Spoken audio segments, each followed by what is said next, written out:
Bonjour Elodie. Bonjour Gaëlle. Elodie, on se retrouve aujourd'hui pour le protocole numéro 66, protocole dont tu ne connais pas le sujet. Et comme d'habitude, on fait ça en deux fois. Première partie, la partie fixe, donc je vais simplement te lire des questions. Et ensuite, partie libre, on pourra aller revenir sur certaines informations que tu m'auras données. Oui, Ok? Prête? oui. Bien. Installe-toi, ferme tes yeux, prends une profonde inspiration.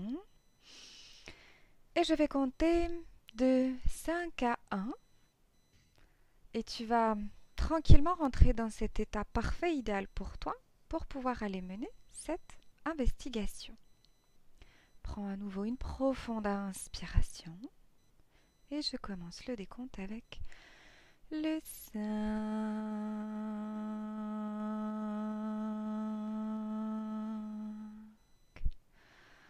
Prends le temps de relâcher ton corps, les muscles de ton corps et en même temps d'alléger, d'apaiser ton esprit, de faire le vide.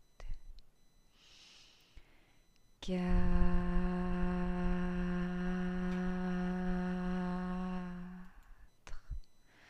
Tu peux en profiter pour moduler tes fréquences au niveau parfait et idéal pour toi. 3.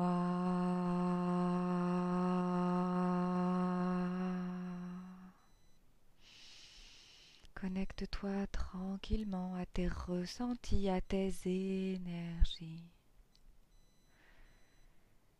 2.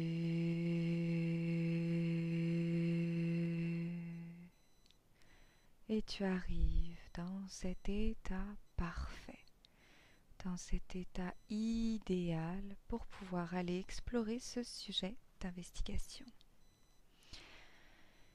Et 1. Ça va, Elodie? Oui. Oui. Ok. Je vais compter de 1 à 3 et tu vas te connecter avec le sujet de ce cycle d'investigation qui est transplantation d'organes. 1, 2, 3. Tu as déjà des choses à me dire? Ou bien je te lis la Euh, première question. Dis-moi. euh, Tout de suite, quand tu as dit ça, j'ai vu des transplantations d'organes dans un corps à moitié robotisé et à moitié humain. C'est très très bizarre. Hmm, ok. Et Alors, ça, dis-moi. ça pue. Il y a une mauvaise odeur. Ok. Si c'est désagréable, tu peux couper justement ce ressenti, ces odeurs, Oui. pour que ce soit plus agréable et plus confortable pour toi. Donc, je démarre avec la première question. D'un point de vue de métabolisation immunitaire, observe ce qui se produit dès qu'on prive un corps encore vivant d'un organe.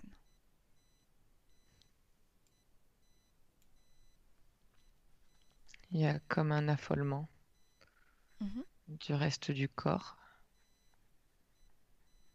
Et parce que je vois les cellules comme si les cellules paniquaient. mhm,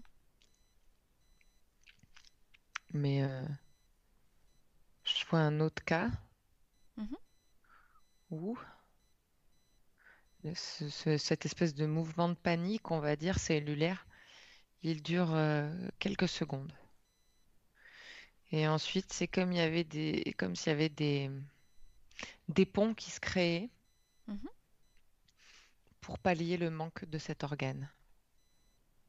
Ok, Alors, on peut pas, au niveau des organes vitaux, hein, c'est plus compliqué, mais pour certains organes, ça, il y a des ponts qui se créent. Je vois des ponts d'énergie, comme des fils d'énergie qui se créent. mhm. Pas quelque chose de visible à l'œil nu, mais c'est comme s'il y avait une continuité, comme si l'énergie, le circuit énergétique n'était pas coupé. Ok. Qu'est-ce qui se passe quand on prive un corps encore vivant d'un organe par rapport au plan énergétique et plus précisément par rapport au corps éthérique? Donc, sur le plan énergétique, c'est ce que j'ai vu. Les ponts qui se créent, Mhm. ou un affolement total et un affaiblissement rapide du corps. Si la- S'il y a panique à bord, c'est affaiblissement du corps. Mhm. Sinon, il y a les ponts qui se créent sur le plan énergétique et il y a comme un apaisement. Enfin, c'est comme si ensuite ça allait au ralenti pour permettre la consolidation de ces ponts. Tu vois ce Mhm. que je veux dire? Pour pas que Oui. l'afflux d'énergie soit trop violent. Parce que je vois que les ponts d'énergie sont fins, comme des fils très fins, Mhm. et que si tu leur laisses le temps et que l'énergie... Mais il y a une certaine... tu vois, voilà, après, sur le plan éthérique, parce que j'ai une image coupée en deux, je vois un corps éthérique serein, Mhm. confiant, et là, justement, le- la circulation de l'énergie va être ralentie pour justement consolider ces ponts, Mhm.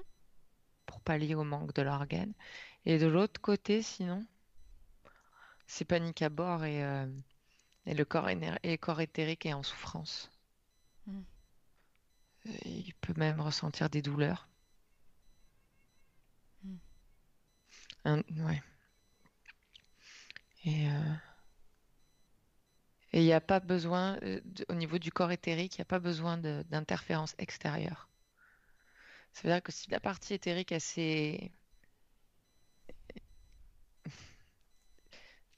comment dire? Tu vois, oui, il n'y a pas besoin d'interférence extérieure. Il se peut que le corps éthérique soit lui-même sa propre interférence et qu'il soit complètement perdu entre ces différents corps. C'est comme là, je vois en fait, je vois les corps et c'est comme si tout le monde parlait en même temps, tout le monde voulait donner son avis, tout le monde panique, panique, panique. Mhm. Et le corps éthérique, lui, il est au milieu et on dirait, il sait plus, il est perdu. Et du coup, là, il peut ressentir des douleurs qui sont accélérées, enfin exagérées par la présence des autres corps qui sont aussi en dissonance. Mhm. Ok. Prochaine question. L'expropriation d'un déterminé organe peut graver d'un point de vue karmique? Oui, non ou en partie?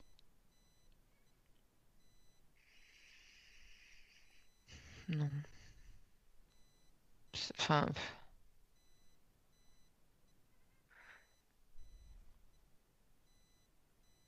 après, il y a des mémoires. Alors, si. Parce que quand il y a par exemple un organe qui est atteint de façon générationnelle, on va dire, Mhm. on peut dire que ça rentre dans le système karmique. Mhm. Par exemple, tu as quelqu'un qui a des problèmes de foie ou de rein, et parce qu'on dit que c'est génétique, Mhm. ça peut hum, entretenir, on va dire, ce truc karmique. Mhm. Mais après, vraiment, non. Je sais pas si je suis claire, hein. Si t'es clair, on va dire en partie du coup. Voilà, voilà. Est-ce que tu veux rajouter quelque chose sur la façon dont ça peut être fait? Car la question suivante était en partie, de quelle façon? Après, après, on revient au système interférent Mhm. qui peut tirer. Ouais, par exemple, là, tu vois, je vois un corps éthérique interféré avec un système d'implant qui se trouve au niveau de l'estomac. Ben oui, il va y avoir des problèmes au niveau de l'estomac. Mhm. Parce que le système interférent pompe l'énergie à ce niveau-là. Tu es toujours par rapport à l'expropriation d'un déterminé organe qui peut graver d'un point de vue karmique? Ah ouais, on n'est pas sur le fait de l'enlever, mais si au final, après, c'est pareil. Attends. Mhm.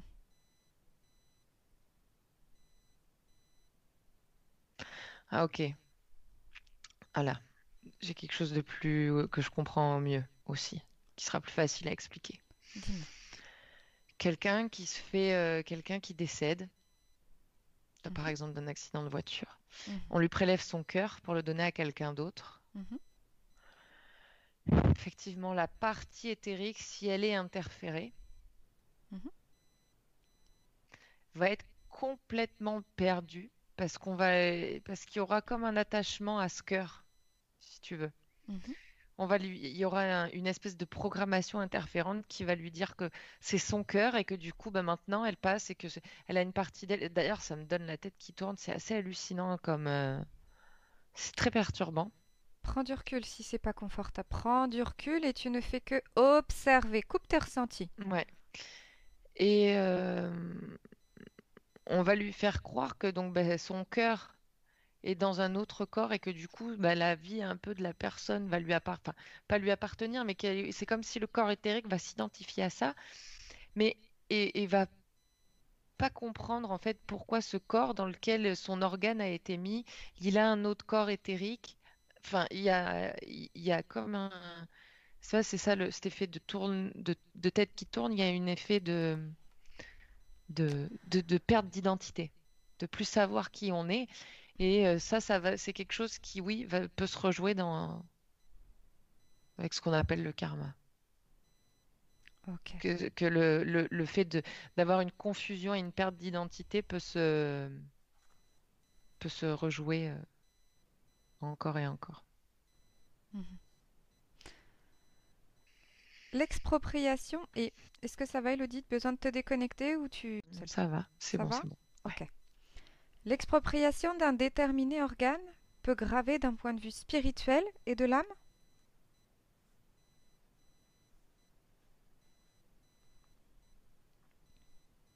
Non, elle est trop détachée, et il y a trop de connaissances. Et c'est comme si l'âme, c'était quelque chose d'intouchable. Ok.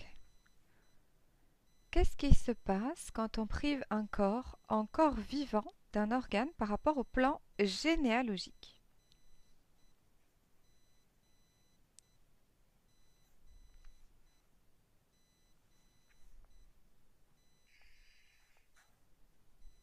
Je vois rien. Tu veux que je te repose la question? Mais je vois rien parce que si, on va dire, comme je te disais tout à l'heure, il y a un problème génétique hein, Mhm, au niveau d'un rein, mhm.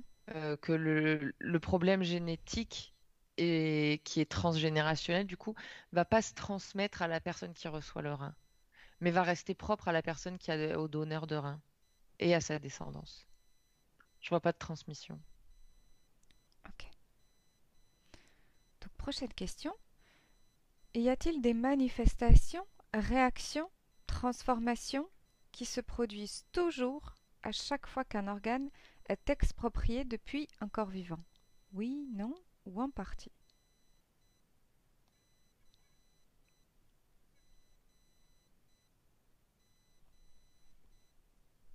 Ça me ramène au début. Je vois la création de ces ponts Mhm. énergétiques pour pallier au manque. Et ensuite, je vois la confusion d'un autre côté. Je vois toujours ces deux Mm. cas de figure. Ok. Après, il y a plein de variables, mais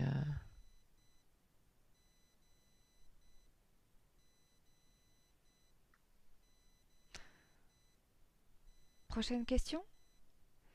Quelles conditions sont générées en un être humain à qui est implanté un organe qui appartenait à un corps étranger, donc à un autre être humain? tu peux me reposer la question, s'il te plaît. Bien sûr. Quelles conditions sont générées en un être humain à qui on implante un organe qui appartenait à un corps étranger, autrement dit à un autre être humain? Quelles conditions sont générées dans ce cas-là?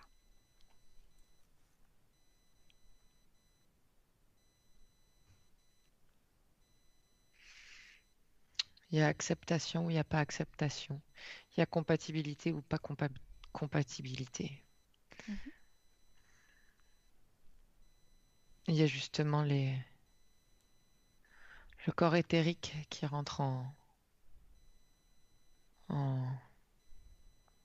en facteur, on va dire.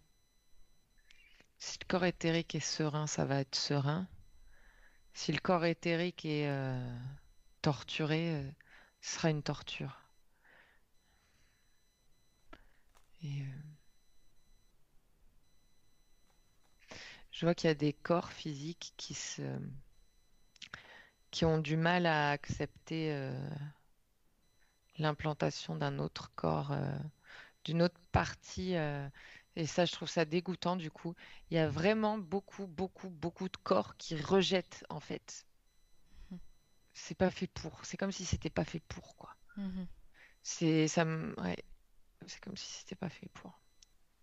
Mhm. Ça sauve des vies, hein, mais il y a quelque chose de très glauque en termes d'énergie qui se dégage. Il y a beaucoup de corps physiques qui prennent ça comme un viol, le fait de leur rajouter un truc qui est pas à eux à la base. Mhm. Ok. C'est pour ça qu'il y a des médicaments qui sont donnés. Et c'est comme si on anesthésiait des choses pour que le corps se soumette et accepte cette implantation d'organes. C'est dégoûtant. Prends du recul, Elodie, si Mhm. c'est... Oui. Ok. Mhm. Tu veux rajouter quelque chose? Non. Observe et spécifie ces conditions par rapport au corps de la personne qui reçoit. Si tu veux rajouter quelque chose, sinon, prochaine question. Ça dépend aussi de l'état d'esprit de la personne. Mhm. Parce qu'il y a ce que je perçois, c'est qu'il y a beaucoup de gens qui le font, qui acceptent un don d'organes, mais pas pour les bonnes raisons. Et Pas pour c'est les bonnes là raisons. aussi, non, ils le font pour les autres, ils le font quelque part parce qu'ils ont été convaincus par des médecins, ils le font parce que bah, c'est devenu presque normal, tu vois, quand il y a besoin de se faire transplanter un organe. Il y a quelque chose de contre nature. Et c'est Mm. comme je perçois une espèce de soumission en fait. Mm. Ok. Prochaine question. Observe le karma de la personne qui a bénéficié d'une transplantation d'organes. Dis-moi ce que tu perçois. Tout dépendra de sa façon d'accepter Mm. l'organe ou pas et de la vie qu'elle en fera, enfin, de ce qui se passera après. Mhm. Si quelqu'un bénéficie d'une greffe d'organes et qu'il le fait pour lui, pour vivre pleinement, et que justement il respecte la vie, qu'il y a une grande forme de respect dans ce qui a été fait, il n'y aura pas d'impact au niveau karmique. Mhm. Parce que je perçois le karma comme quelque chose de négatif. Donc là, la seule chose, c'est que ça lui apportera des fréquences un peu plus hautes parce qu'il aura eu un grand respect de la vie et un grand respect des choses. Tu veux bien juste Mais répéter ce que tu avais dit juste avant parce que ça avait coupé? je disais que le karma, je le percevais comme quelque chose de négatif. Et que si la personne est dans le respect de la vie, du don qui lui a été fait, et a une grande ouverture et un Ok. grand respect, Mhm. c'est, ça n'aura pas d'impact sur son karma. Ça lui permettra juste d'avoir des fréquences plus élevées. C'est comme s'il y avait une compréhension de quelque chose, tu vois, comme un niveau d'atteint en plus. Mais quelqu'un qui aura, comment? Qui le vivra pas bien, qui aura des problèmes de cicatrisation, pas forcément une bonne santé derrière parce qu'il va se poser trop de questions, il va mettre trop de mental aussi et se dire putain j'ai un bout de quelqu'un d'autre à l'intérieur de moi. Enfin, qu'il y aura tout un truc. On Mhm. peut revenir dans le fait d'appuyer sur une espèce de, comme je te disais tout à l'heure, de confusion de personnalité, Oui. Mhm. ouais. Ok. Observe le corps astral d'un bénéficiaire et en particulier le corps émotionnel suite à une greffe. Quelles conditions peuvent être générées? Gratitude Mhm. et, enfin, gratitude ou euh, un questionnement, mais un questionnement, je vois un corps émotionnel un peu comme hébété, comme un peu perdu, comme Mhm. qui ne sait pas trop ce qu'il doit penser. Il y a quelque chose qui le... Ouais, il sait pas. Il est un Mhm. peu perdu là. Ok. Observe la phase du sommeil et des rêves d'un sujet qui a bénéficié d'une transplantation. Dis-moi ce que tu vois ou perçois. Je perçois que ça dépend du comportement du corps éthérique, à qui appartenait l'organe. Si le corps éthérique reste attaché à cet organe, ça va être compliqué la nuit. Parce Mhm. que justement, il y aura des rêves comme si tu rêvais de quelque chose qui t'appartenait pas. Mhm. Tu vois, grosso modo. Mhm.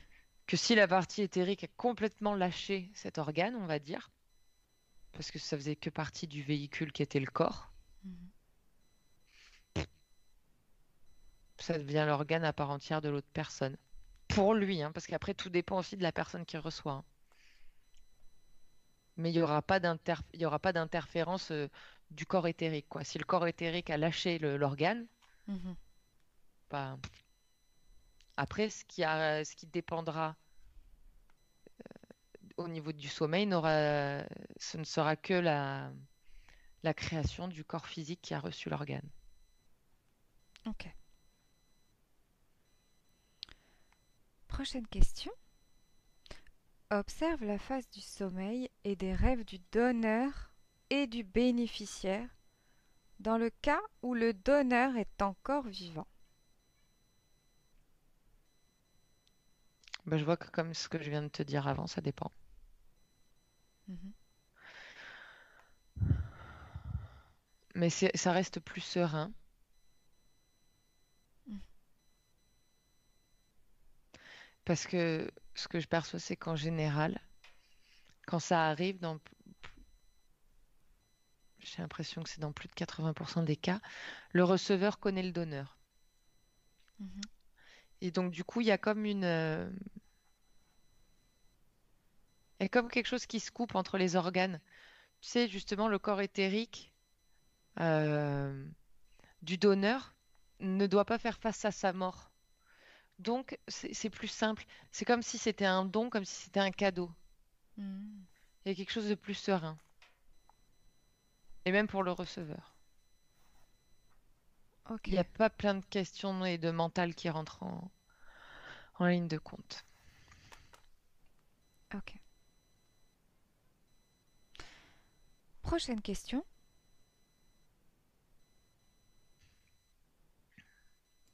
Laisse-moi lire la question. Depuis un point de vue énergétique, observe ce qui se produit entre le donneur et la personne qui reçoit.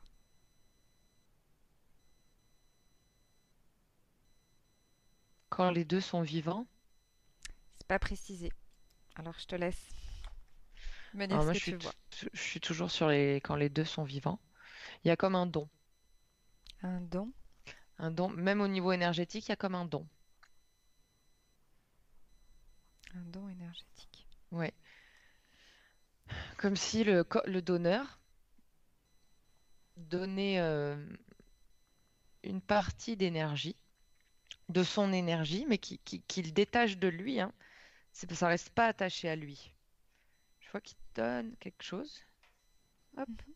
à l'autre corps énergétique pour que le corps énergétique puisse justement créer. C'est comme si ça permettait la création de ces ponts dont je te parlais. Mhm. Voilà, donc ça se passe sereinement. Mhm. Bon, il y a toujours des exceptions, mais dans la majorité des cas, c'est ce que je vois. Ok. Dans le cas où le donneur est trépassé, qu'est-ce qui se produit d'un point de vue subliminal? Qu'est-ce que tu vois?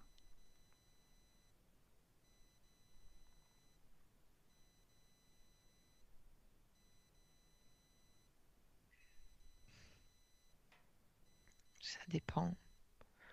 Je reviens toujours au même. Ça dépend de l'état de.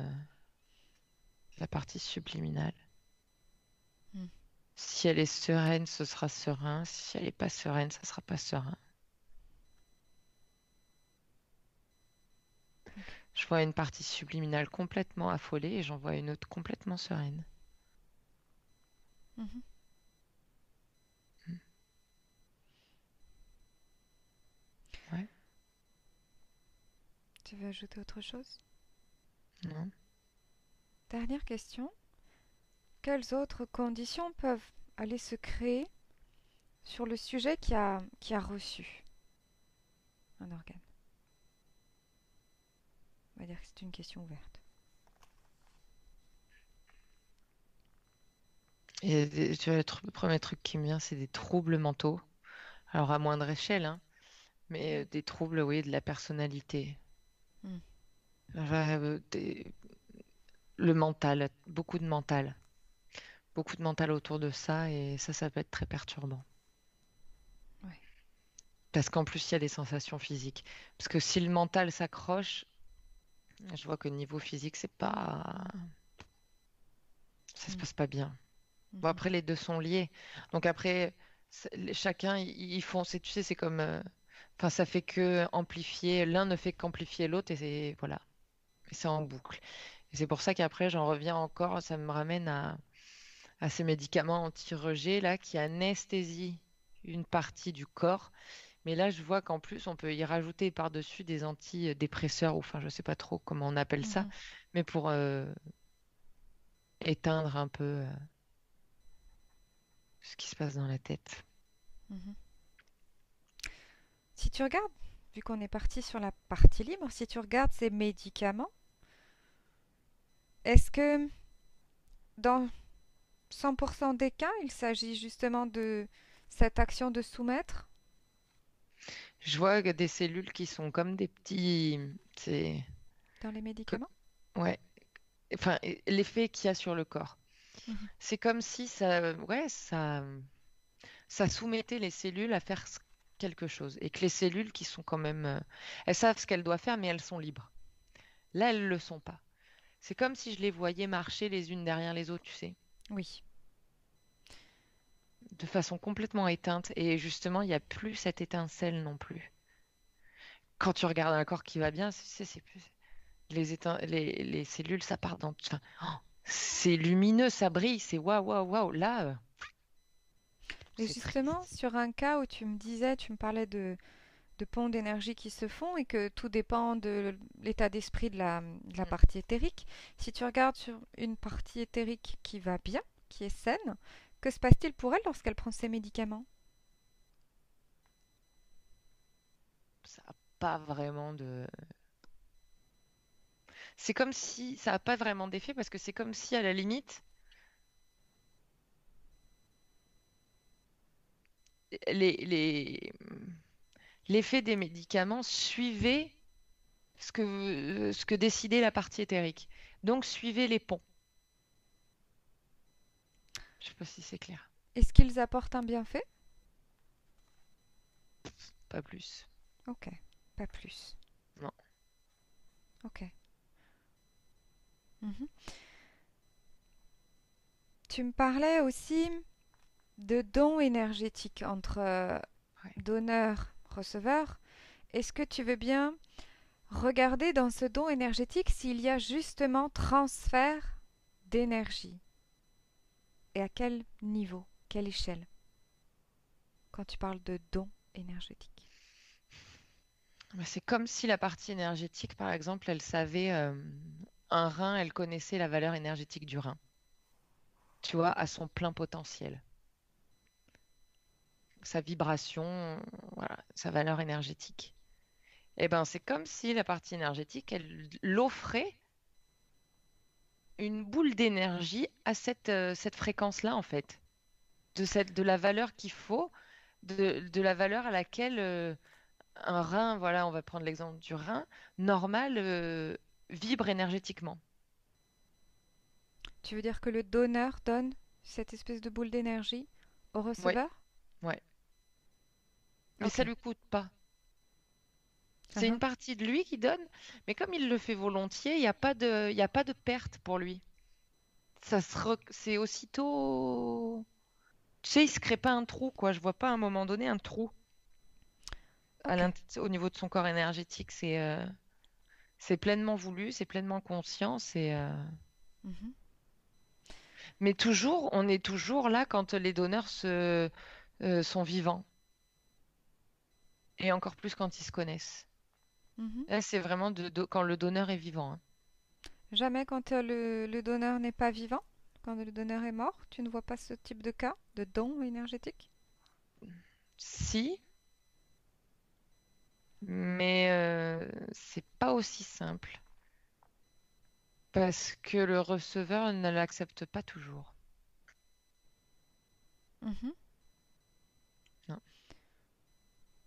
Tu veux bien prendre un cas justement où le receveur n'accepte pas toujours Ouais. et me expliquer ce que tu vois? Pourquoi il n'accepte pas?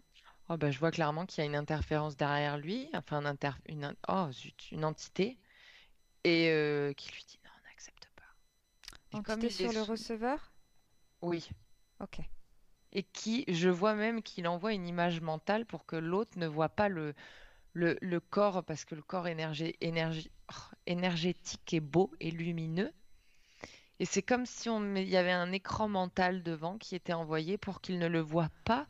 Tu veux dire l'organe du receveur? Ouais, et Enfin, même du le corps, donneur qui est oui, lumineuse? Ok. Et le c'est ça, receveur reçoit une image mentale? de quelque chose de pas beau, Ok. pour appuyer le fait de non, Mhm. n'accepte pas. Ce qui me fait soulever une autre question. Est-ce que tu vois des parties éthériques la partie éthérique d'un donneur qui justement est sain et qui, entre guillemets, je veux dire une énergie saine, qui arrive chez un receveur et qui parvient à lui transmettre des informations quant à processus d'interférence? Il y en a, mais c'est pas souvent, parce qu'il faut que la partie éthérique soit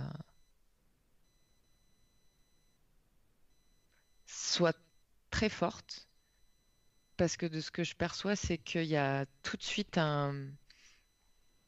comme quelque chose qui est mis tout autour. C'est comme si le, le corps éthérique, donc qui voudrait recevoir enfin le corps éthérique du receveur, Oui.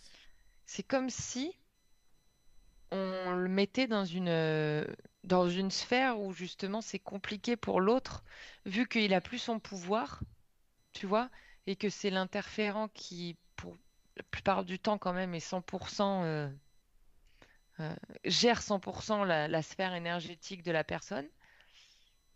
Il peut pas rentrer Il ne peut pas rentrer. dans la plupart des cas, parce qu'il y en a qui arrivent à créer des canaux télépathiques, qui arrivent à créer quelque chose, qui arrivent à choper dans le regard, voilà, qui arrivent à attraper cette partie d'étincelle à l'intérieur qui n'est pas interférée, euh, même si elle est presque éteinte. Voilà. Mais c'est pas tous les corps éthériques qui peuvent faire ça. Ok. Mhm. Pour revenir sur d'autres choses que tu m'as dit, tu parlais à un moment donné que pour certaines parties éthériques, le fait de vivre... Ça va? Mhm. Oui. Le fait de vivre une transplantation, ça permet d'avoir des fréquences plus élevées et d'atteindre un niveau en plus. Tu veux bien me parler de ça?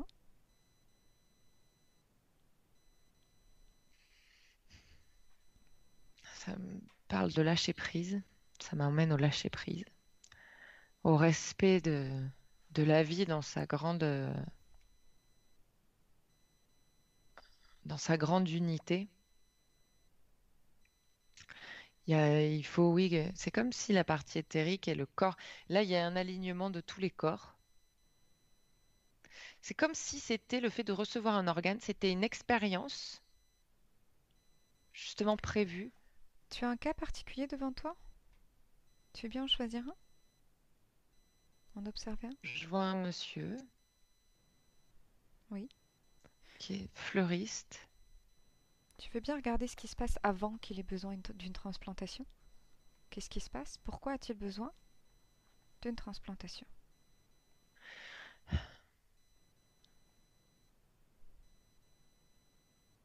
Je vois que c'est au niveau du foie. Foie ou enfin, c'est foie, estomac, c'est un truc par là. Mais c'est plus petit, je sais pas ce que c'est comme organe. Je sais pas, le pancréas ou quelque chose comme ça.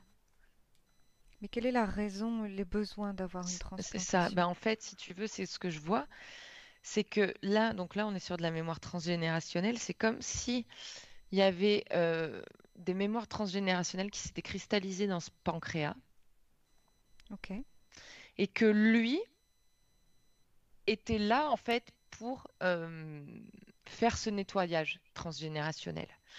Et pour effectuer ce nettoyage transgénérationnel, il doit se débarrasser de cet organe, d'en avoir un autre, un Ah ah. nouveau, et qui représente le respect de la vie, le lâcher-prise et la confiance. Parce que justement, le pancréas de ses ancêtres était vicié à cause de ça, parce qu'il n'y avait pas de lâcher-prise, parce qu'il n'y avait pas de confiance en la vie.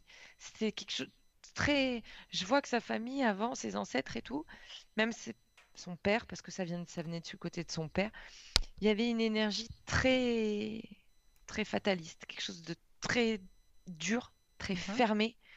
Et lui était complètement, je te dis, je le vois fleuriste, complètement léger, souriant, quelque chose, même au niveau de son corps physique, il avait un corps plus menu que les hommes de sa famille.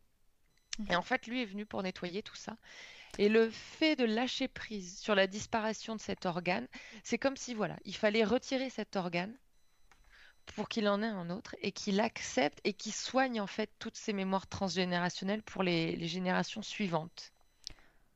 Et Autrement dit, il est obligé de passer par ça. Il n'est pas capable, il n'est pas en mesure, lui, non, parce qu'il de s'était choisi avant. nettoyer.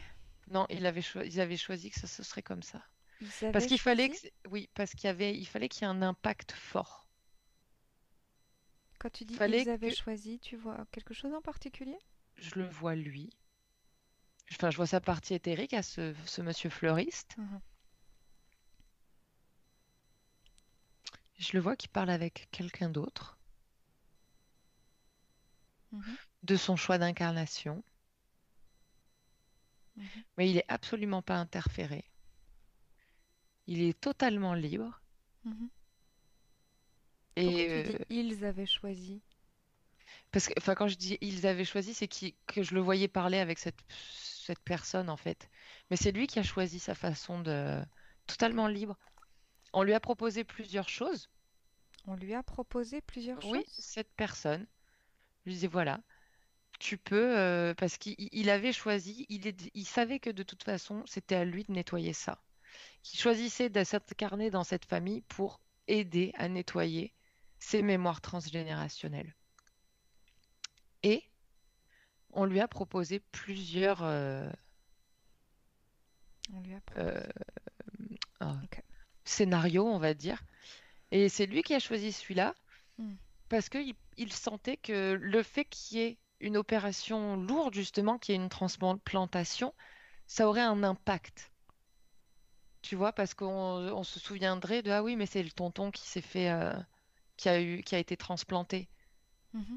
Tu vois, c'est comme si autour de cette transplantation, lui, il avait mis des intentions et une énergie, Hmm. quelque chose qui allait se diffuser pour appuyer ce travail-là, c'est pas appuyer, mais comme pour consolider le travail qui avait été fait, Mhm. pour que ça se disperse, c'est beau. Ok. Ok, ok. Tu voulais revenir sur autre chose en particulier? Là, non. Non? Ok. Parfait. Prête à revenir? Mhm. Oui? Ok. Commence par te déconnecter de tous et de tout. Tu te déconnectes complètement et tu reviens à toi et uniquement à toi, à tes énergies, à tes fréquences, parfaitement déconnecté. Je vais compter de 5 à 1 et tu vas revenir dans l'ici et le maintenant, d'où je te parle. 5.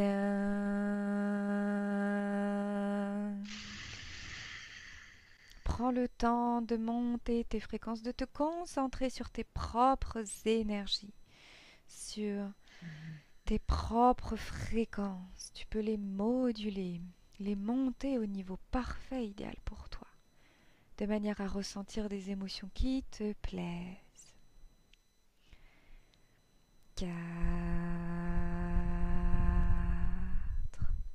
Tu peux ressentir le bonheur, la joie, l'harmonie intérieure, la tranquillité, toutes les fréquences qui te conviennent à toi. 3.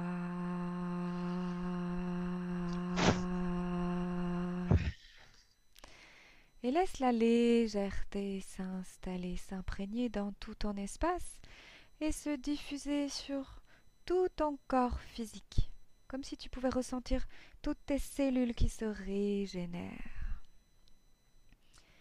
2.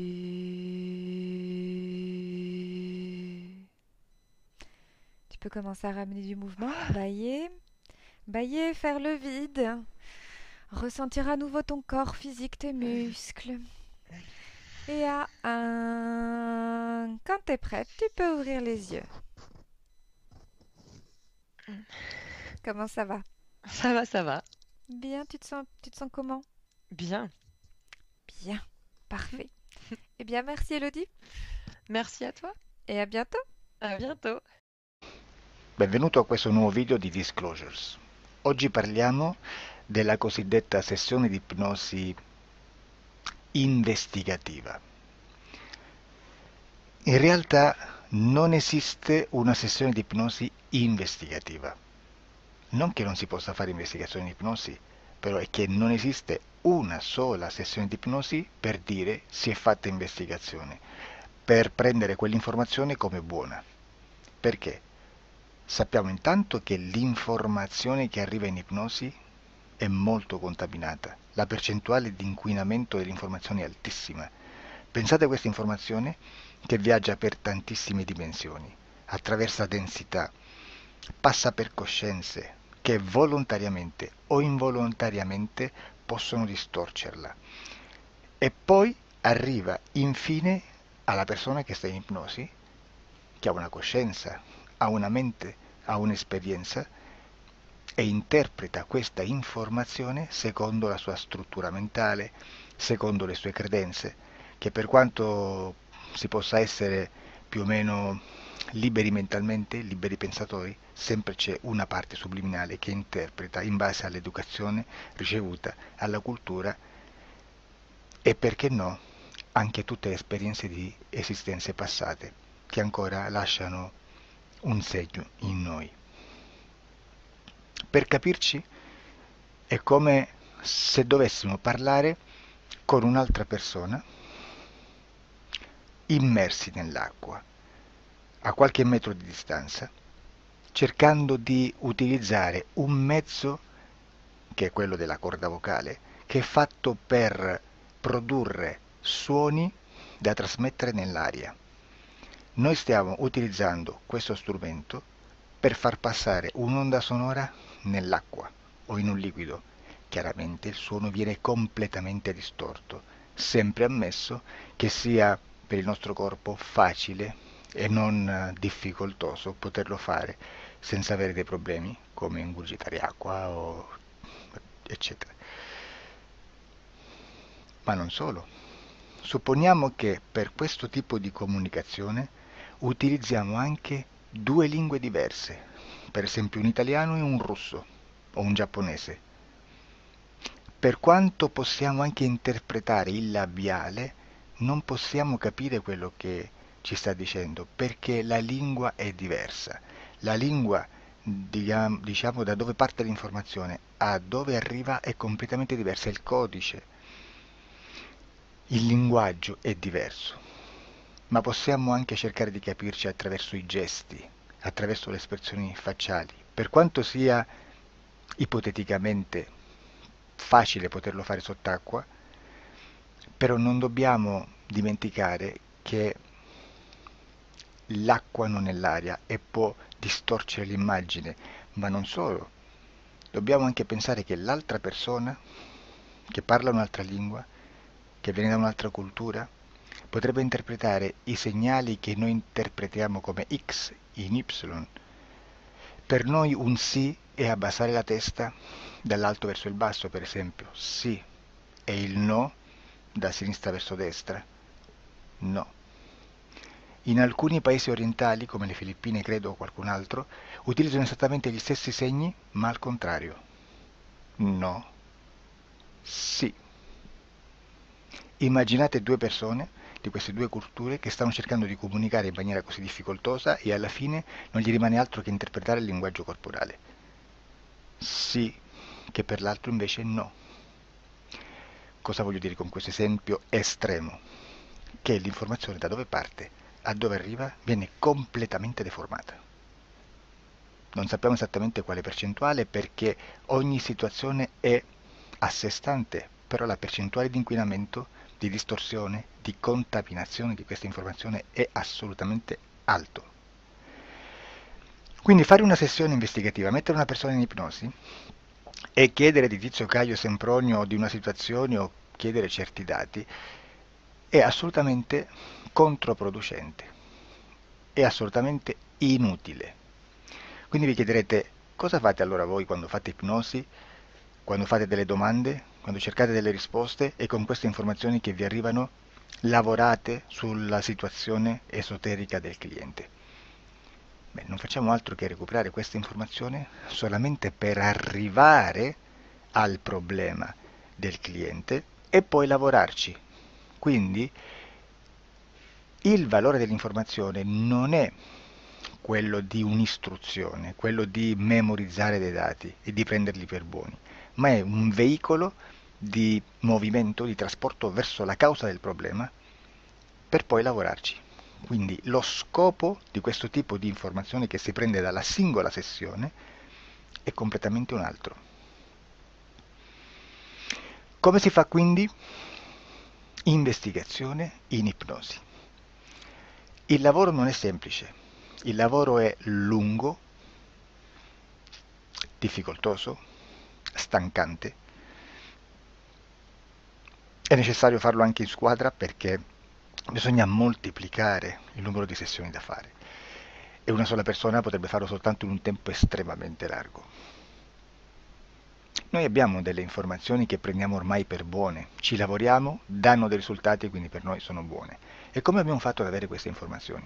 Per esempio, come facciamo a sapere che un extraterrestre chiamato il cosiddetto grigio è più o meno alto X, poi ci sono magari quelli anche un po' più alti, ma hanno un corpo strano, hanno una pelle grigio-verde, hanno degli occhi grandi a mandorla neri, senza una pupilla visibile, non hanno quasi bocca né naso né orecchie, hanno soltanto delle fessure, non hanno organi genitali, hanno degli arti molto più lunghi rispetto alla proporzione che potrebbe avere il corpo umano e di solito hanno meno dita delle 5 del corpo umano, eccetera, eccetera, eccetera. O se no prendiamo un altro tipo di essere che possiamo incontrare in ipnosi, come facciamo a dire che hanno delle somiglianze con i rettili, gli animali rettili terrestri o gli invertebrati, gli insetti terrestri? Perché? Perché siamo sicuri di questa informazione e ci lavoriamo e quando ci arriva la prendiamo già per buona, nonostante sia anch'essa contaminata.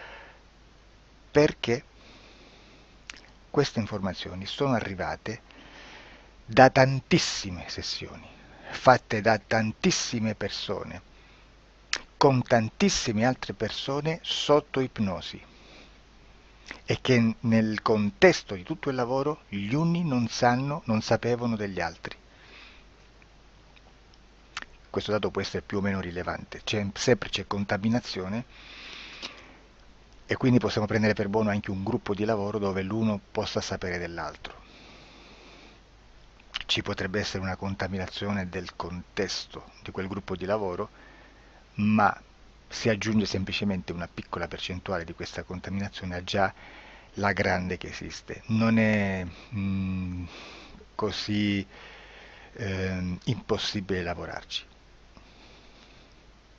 Da tutte queste sessioni, da questo grande numero di sessioni, migliaia, diciamo migliaia, noi prendiamo solamente quell'informazione che è uguale a tutte, che è in comune a tutte. o a quasi, perché magari in qualcuna ci potrebbe essere niente in comune per una fortissima contaminazione, perché no?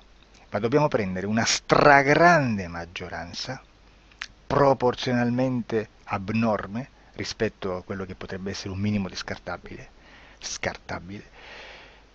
e lì possiamo prendere per buona questa informazione. Quindi se noi su 10.000 persone diverse, con operatori anche diversi, in cui in ogni sessione vediamo un essere che più o meno ha le stesse caratteristiche del grigio o dell'insettoide, a forma di mantide religiosa, o il rettile a forma di lucertola, per esempio, di serpente o di quello che sia, o se vediamo il pianeta Marte più o meno di colore rosso, o se vediamo dei sotterranei eterici, non fisici, nel sottosuolo terrestre, soprattutto sotto le grandi città, dove c'è concentrato molto potere, molta energia di questo tipo, e che più ne hai più ne metta. Se vediamo degli impianti che hanno certi tipi di funzioni, certi tipi di forme in certe parti del corpo, e questa informazione la ritroviamo tutta o quasi in tutte le sessioni fatte, eseguite, realizzate da tanti anni a questa parte, significa che quella è una informazione affidabile. E vi posso garantire che stiamo parlando di una percentuale bassissima. Su un 100% staremo, credo, forse più in basso di un 3, di un 2-3%. Immaginate, tutto il resto è spazzatura, è informazione spazzatura. Sì, spazzatura.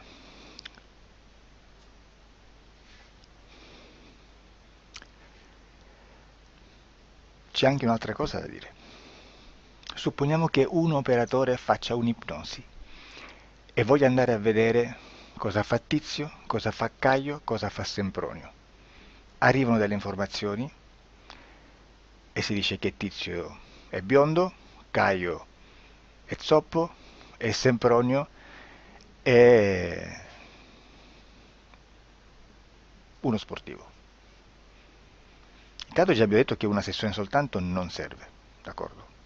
Ma poi c'è da dire che una coscienza, un essere, in ambiente subliminale, la sua parte subliminale potrebbe non dare autorizzazione a questa fuoriuscita di informazioni.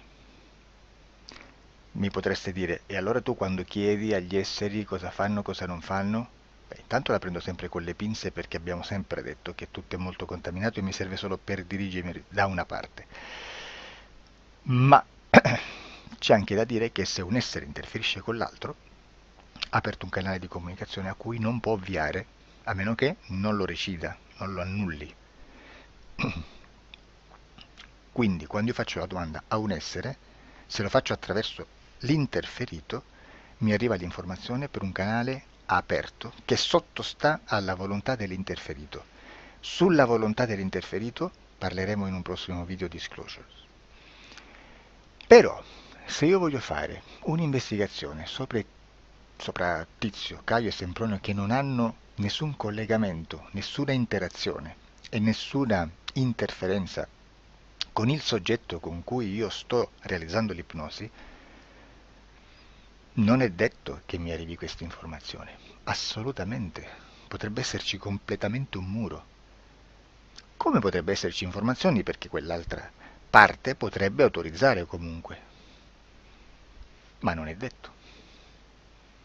E comunque quando ci arrivano informazioni, in una situazione di non interferenza o non interazione, non possiamo sapere esattamente se sono informazioni che ha autorizzato la parte subliminale dell'altra persona o dell'altro essere, o qualche altro essere, qualche altra entità furba approfitta della situazione, osserva quello che sta succedendo, si mette in mezzo, si fa passare per l'altro e dà informazioni ovviamente distorte, prima perché non è detto che debba conoscerle, e anche se fosse potrebbe manipolarle a sua volontà e a suo vantaggio.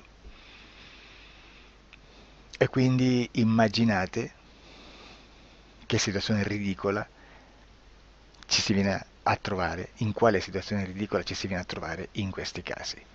Da qui si vede quando un operatore riesce a utilizzare l'informazione in ipnosi come per lavorare su un soggetto.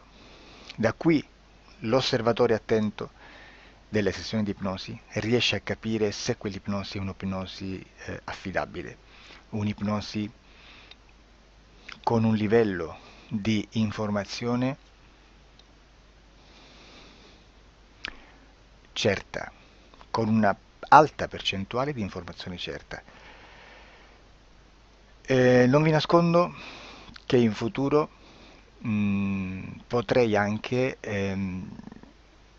impostare un lavoro per decifrare che livello di certezza di informazione c'è in un'ipnosi, analizzandola e spiegando il perché, spiegando i meccanismi di analisi di un'informazione in ipnosi, che poi anche è molto istintivo. Supponiamo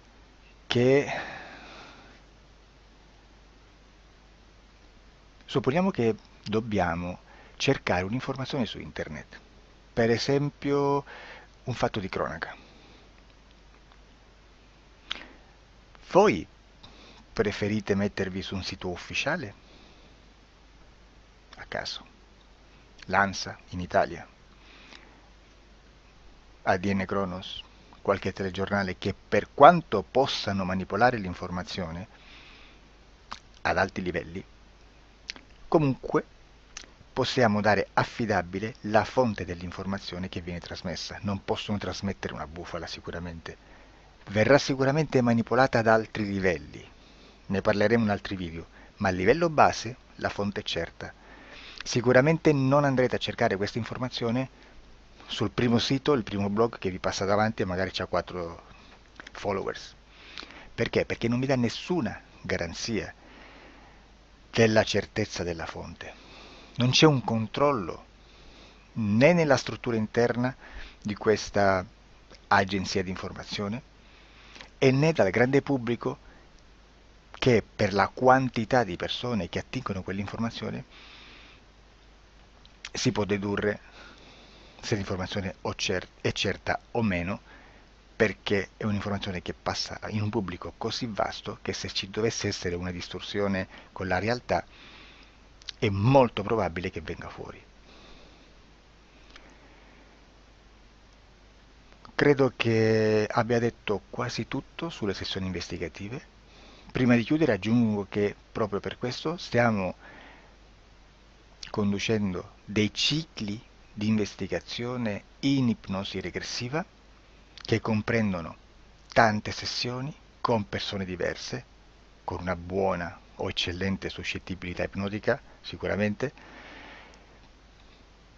per poter indagare su spazi ristretti su alcuni temi. Perché dico spazi ristretti? Perché se andiamo a prendere eventi grandi nel tempo, nello spazio, storici, parlare di qualcosa di molto generico implica una quantità di sessioni abnorme. Immaginate se dovessimo fare una sessione investigativa sui buchi neri, quanta informazione ci sarebbe e quante informazioni da filtrare. Sarebbe quasi impossibile farla in questa maniera. Ma se noi riduciamo lo spazio di investigazione, se noi prendiamo per esempio,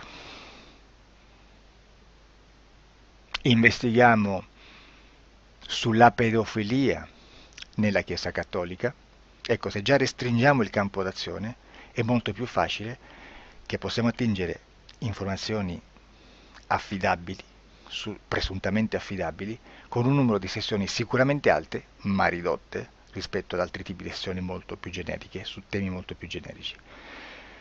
Quindi per fare anche delle investigazioni su temi molto generici bisogna suddividerli in temi, in dettagli, per poi alla fine, quando tutta l'informazione è stata filtrata ed è stata dedotta l'informazione comune, si possono mettere insieme per cominciare a costruire il quadro, mettere insieme tutti i puzzles. Questo è il vero senso dell'informazione in ipnosi, quando si fa ipnosi investigativa. La sessione per risolvere una problematica, un problema, con una presunta origine esoterica di un cliente, di una persona, è un'altra cosa, sono altri metodi, altre tecniche e l'informazione si usa in un'altra maniera, ha un altro scopo. Grazie, ci vediamo al prossimo video. Disclosure.